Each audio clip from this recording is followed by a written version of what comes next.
আসসালামু আলাইকুম সম্মানিত দর্শকবৃন্দ। আজকে যেই ছোট্ট গাছগুলো নিয়ে দাঁড়িয়ে রয়েছি দর্শক, এই গাছগুলো মূলত গুয়াতিমালা ঘাস। অল্প কিছুদিন আগে এখান থেকে এই ঘাসগুলো কাটা হয়েছিল, তারপরে আবার নিচ থেকে চারাগুলো হয়েছে। এই যে এগুলো অল্প কিছুদিন আগে কাটা হয়েছে।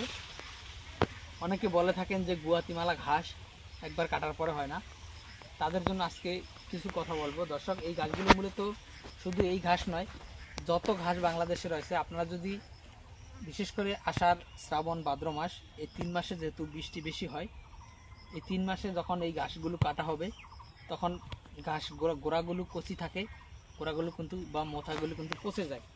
দর্শক, এই গুয়াতিমালা গাছগুলো হচ্ছে আরও বেশি নরম, আরও ডাটা কম, সে কারণে এটা আরও বেশি পচে যায়। আপনারা যারা গুয়াতিমালা ঘাস চাষ করবেন তারা আষাঢ়, শ্রাবণ, ভাদ্র এই 3 মাস যেহেতু বৃষ্টিটা বেশি হয়, আপনারা চেষ্টা করবেন এই 3 মাসে ঘাস না কাটার জন্য। আর যদিও কাটেন তখন যখন দেখবেন বৃষ্টি 2-3 দিন 5 দিন যখন না আসে তখন কাটবেন, তাহলে কিন্তু আপনার গোড়া পচবে না বা মারা যাবে না।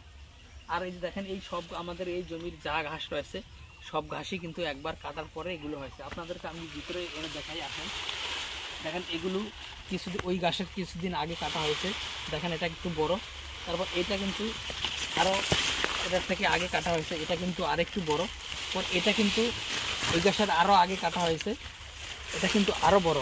তারপর ওই ভিতরেরটা দেখাই, এটা কিন্তু আরও বড়। দেখেন উপরটি দেখেন দর্শক, দেখেন এটা কিন্তু আরও বড়। এই সব গাছই কিন্তু আমরা একবার কাটার পরে এই জমিতে হয়েছে। আমাদের গাছ তো গোড়া তো মারা যায়নি।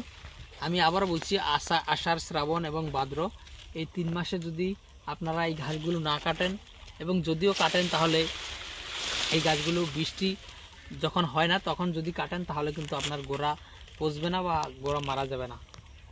আর আষাঢ়, শ্রাবণ, ভাদ্র এই 3 মাস বাদে যে কোনো মাসেই যদি গাছ কাটেন তাহলে আমাদের মতো এরকম ঘাস আপনাদের জমিতে হবে। তো দর্শকবৃন্দ, আজকে অনেক লম্বা হয়ে গেছে, ভিডিওটি এখানে শেষ করব। যারা এই ঘাসের কাটিং বা চারা সংগ্রহ করবেন তারা অবশ্যই আমাদের স্ক্রিনে দেওয়া নম্বরে আমাদের সাথে যোগাযোগ করবেন।